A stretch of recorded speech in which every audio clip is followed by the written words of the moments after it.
In the previous module, you connected and named all the external devices needed for the Pick and Place application. But before you can start programming the robot, you have to configure the gripper. In this module, you will learn how.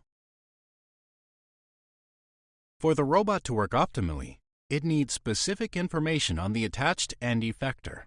It needs to know the position of the tool center point and the end effector's center of gravity. These values are defined as the distance from the center of the tool flange to the position of the point. Finally, the robot needs to know the payload, which is the weight of the end effector. We'll start by determining and configuring the tool center point. The tool center point, or TCP, can be found by finding the points of contact between the tool and the workpiece. The TCP is located in the center between the points of contact. Let's do a few exercises to train you in finding the TCP. Where's the TCP on this gripper? That's not it. Here's a hint. The points of contact are here. Try again. That's right. The TCP is in the center between the points of contact. Where's the TCP on this vacuum gripper? That's right. The TCP is in the center between the points of contact. Where's the TCP on this glue dispenser? That's right. The only point of contact is the end of the nozzle. This is also the TCP. Now you know how to find the TCP. The next step is to configure it in the software. The robot needs to know the position of the TCP relative to the tool flange. This is done by entering up to 3 position coordinates, X, Y, and Z. Let's configure the TCP for this gripper. To configure then click the TCP button. Here, you enter the position coordinates of the TCP you want to configure. When the TCP is located directly on the Z-axis, like here, and not offset on the X and Y axes, the easiest way is to just measure the distance from the tool flange to the TCP. Now, grab the ruler and measure the distance from the TCP to the tool flange. Afterwards, click the Teach pendant icon. Enter the distance in millimeters in the Z field. You have now configured the TCP. If the TCP is offset on all 3 axes, like this glue dispenser, it can be difficult to measure the exact position of the TCP. In this case, you can use the robot's TCP position wizard, and the robot can calculate the TCP position. To teach the robot the TCP, start by moving the TCP to a reference point and save this point. Then move the TCP to the same point, but from another direction, and save the point. Repeat from different directions until you have 4 points.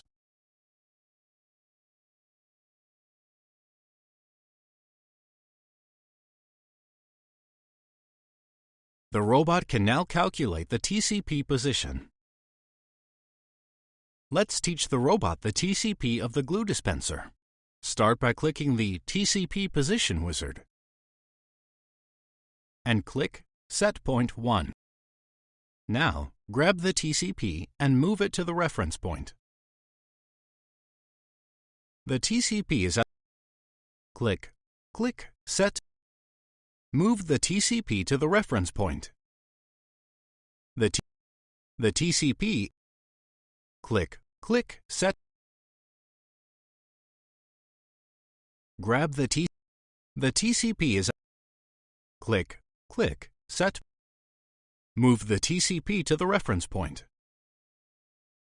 The TCP click OK, then click the Set button. Using the 4 points, the software has now calculated the TCP position, which is inserted in the relevant fields. Sometimes, a tool may be attached at a different angle, meaning that it is not parallel with the Z-axis of the tool flange. If this is the case, the robot needs to know the orientation of the tool, which the software can calculate.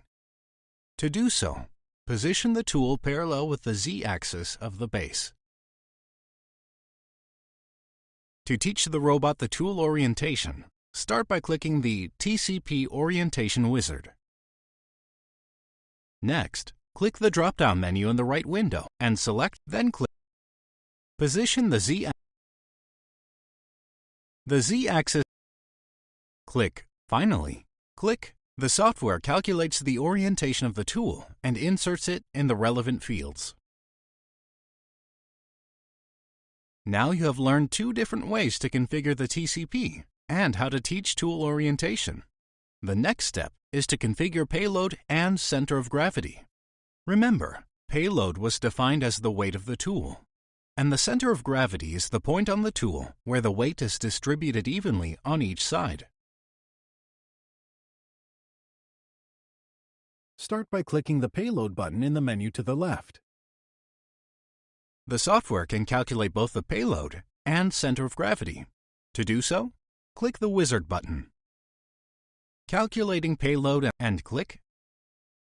When teaching payload and center of gravity, it's important the robot is at the click. You have configured the first and move the robot is at the correct position.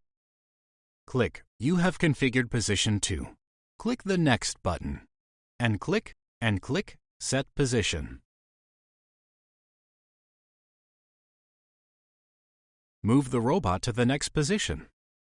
The robot is at the click. You have configured. The software uses the 4 to set as the active payload and center of gravity. Click the Set Now button.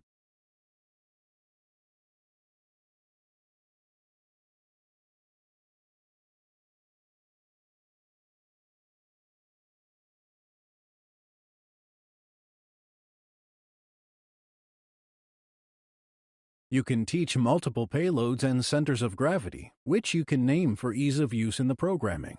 For example, one for the empty gripper and one for the gripper holding a workpiece.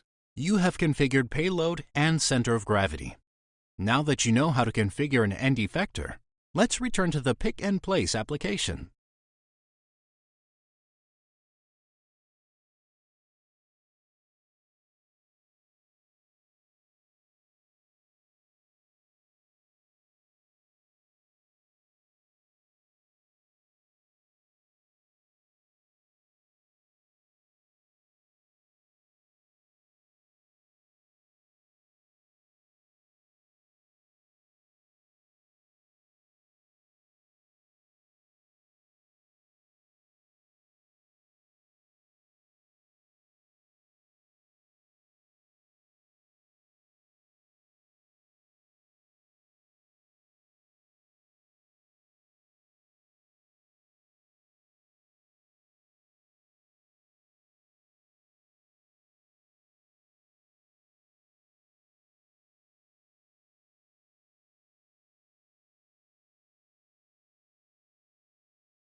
You have now configured the TCP, payload, and center of gravity for this end effector.